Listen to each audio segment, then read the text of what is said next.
right, guys, one big general review of chapter 10 for you here. I'm going to give you just everything that fills in this chart. Hopefully it all makes sense because we've learned it all already. So starting with parabolas, we are going to write the general equations. Your standard equation for a parabola here is going to be y equals a times x squared. Remember, these are the ones that open up or down. So if a is positive, it's going to open up. If a is negative, it's going to open down. Okay. If we switch that and make it x equals a y squared, those are the ones that open left and right. If a is negative, it's going to open to the left. If a is positive, it's going to open to the right. Then we have when we aren't centered at 0, 0. So this is when your center is at 0, 0. Your vertex, sorry, not center. Your vertex is at 0, 0. If your vertex is not at 0, 0, then it looks like this. Y equals a times x minus h squared plus k. And the other one is if it's x equals, this is a times y minus k squared plus h, okay? The y equals, again, is your up and down, okay? The x equals is going to open left and right, okay, just like they were up above. So just a general graph of these. If I do y equals ax squared, it's either going to look like this or it's going to look like this, where 0, 0 is our vertex, okay? The x equals, this guy here, is going to be if we open to the left or we open to the right. Okay, now it's not both of those, it's one or the other. It's not two parabolas, it's just one parabola. This guy, I'll just give you one example. If I move the center, it's either opening up or down, but the center now is this point here, which is your h and your k, versus if it's the x equals, then it's going to open to the left or to the right. So something like this, where your center is here. On one like this, your a value is going to be negative, right? On one like this, your a value is positive. So if it opens up or down, up is positive, down is negative. If it opens left or right, if it opens to the left, it's negative, to the right is positive. Okay. Then the foci information for this, your foci, this is the one where you will always use this formula. A equals 1 over 4c. My a is this value over here. So to find that, we do 1 over 4c. If you're looking at a graph, let's just say our graph looks like this. Okay, your focus is going to be somewhere in here, inside the parabola, and then c is that distance. So this right here is a value of c. Okay. Other information to know with parabolas is we have a directrix. The directrix is either the line y equals the opposite of c or the line x equals the opposite of c. So I'll just give you an example of both. If my setup looks like this, if my parabola is here, actually let's do this. Okay, let's say this is my parabola. I would have a focus here, and then my directrix would be that same distance away down here. So this is the y equals, right, when it's horizontal. If it looks like this instead, and we have, let's say, this is our parabola, and this is our focus, then our directrix is going to be over here. And again, it's the x equals, and it's the opposite of c. So whatever this distance was, which would be like a -3, for instance, the opposite of -3 would be x equals a +3 for that. All right, that's parabolas. Circles were probably the easiest of the ones that we discussed. The one that has a center of 0, 0 is this formula, x squared plus y squared equals r squared. So your center here is 0, 0. If it doesn't have a center of 0, 0, then it's x minus h squared plus y minus k squared equals the radius squared, and then our center is hk. Graph-wise, if it's a center of 0, 0, so here's our center, it's going to be the same distance away everywhere. If it is a center that's not 0, 0, still the same distance away everywhere, but now say your center is over here, so your circle would be shifted, something like that. Okay, circles don't have a foci, a focus, none of it. And then just general information, we already wrote this, but your center is going to be HK, and your radius is your R. Okay. Okay, ellipses.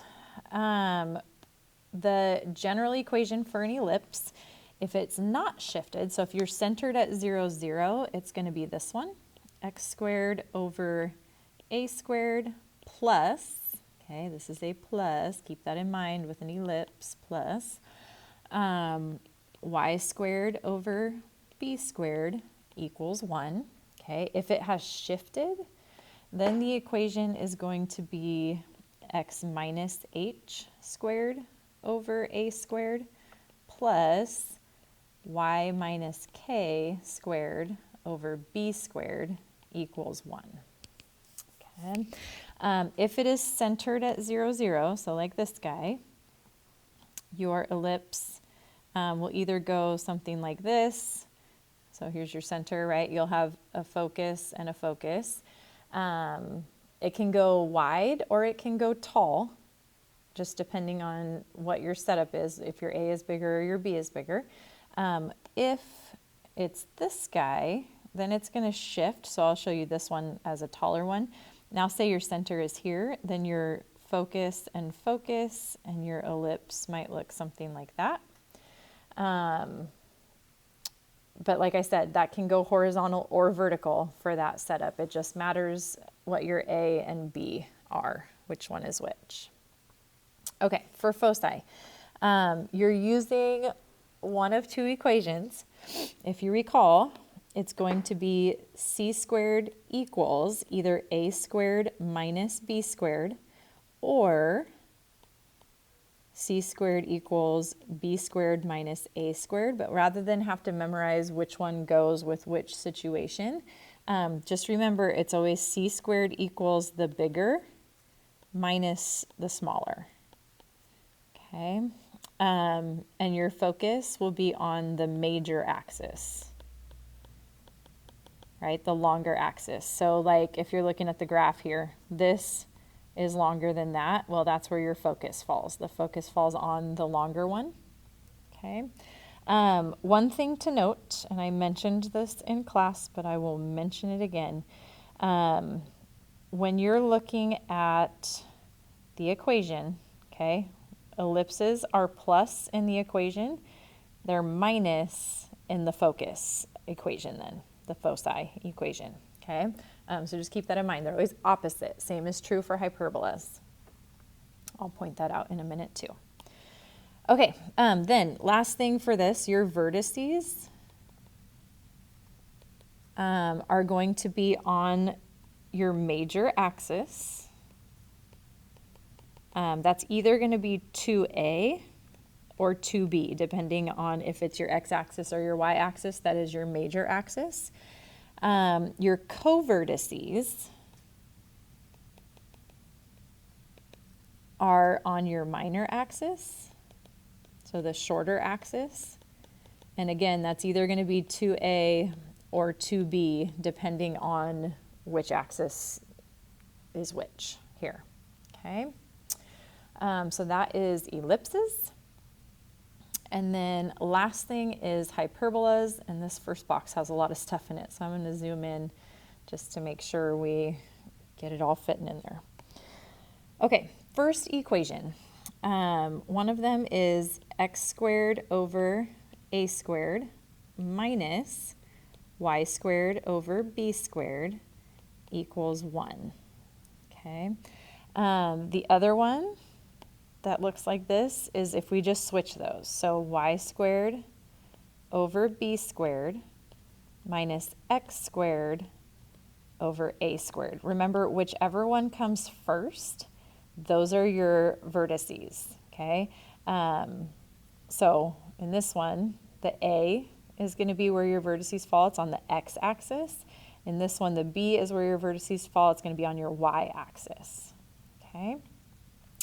Then the fancier is if your center is not at 0, 0, then it's going to look like this. So it's going to be x minus h squared over a squared minus y minus k squared over b squared equals 1.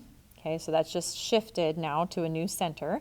And then last one is if we just flip-flop those. So this is y minus k squared over b squared minus x minus h squared over a squared equals 1. Now the reason I mentioned this in class also, but we have two equations for both of these, which is different than the ellipse, right?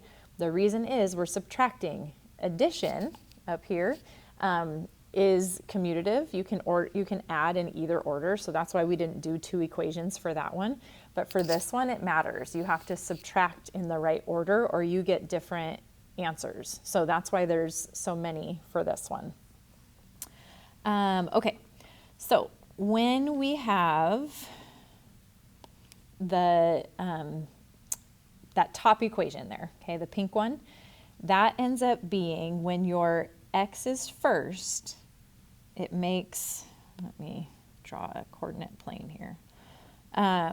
When x is first like this, okay, x squared over a squared comes first, that's the one that's going to look like this, okay? You can think of it as horizontal. That kind of makes an H there, right? Your transverse axis is horizontal. I'm just going to say something else about that, but I don't remember what. Anyway, we'll leave it at that for now. If you flip it the other way, you get this as your graph, okay? This purple one just means we're going to shift to a new spot for our center. So either looking like this, right? Or shift the other way, or shift somewhere else, but do it the other equation would be, oops, something like this, for instance. Okay, so that is hyperbolas. Again, with hyperbolas, your c squared situation is going to be the opposite of what the equation itself is. So the c squared for this is going to be a squared plus b squared. And again, it doesn't matter the order you do it in. B squared plus a squared is the same as a squared plus b squared. So you don't need to worry about that. Notice this being a plus is when these are minuses. So when the equation is minus and you have to find the foci, you're going to do plus on that. Okay. Your foci will be on the transverse axis. Okay, and then just remember, this is foci. That's what this whole column is supposed to be about. And then just remember, the vertices are always what come first.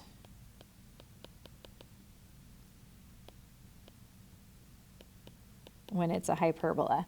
So if you look over here, I mean over here, right? The vertices come first. So then you can tell which ones are your vertices and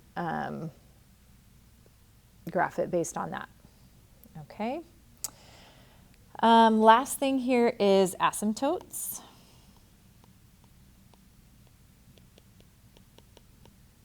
Okay, your asymptotes with these, you're always doing y equals plus or minus b over a times x. Remember, if I were to, let's just try to plot this a little bit. You get the box, right?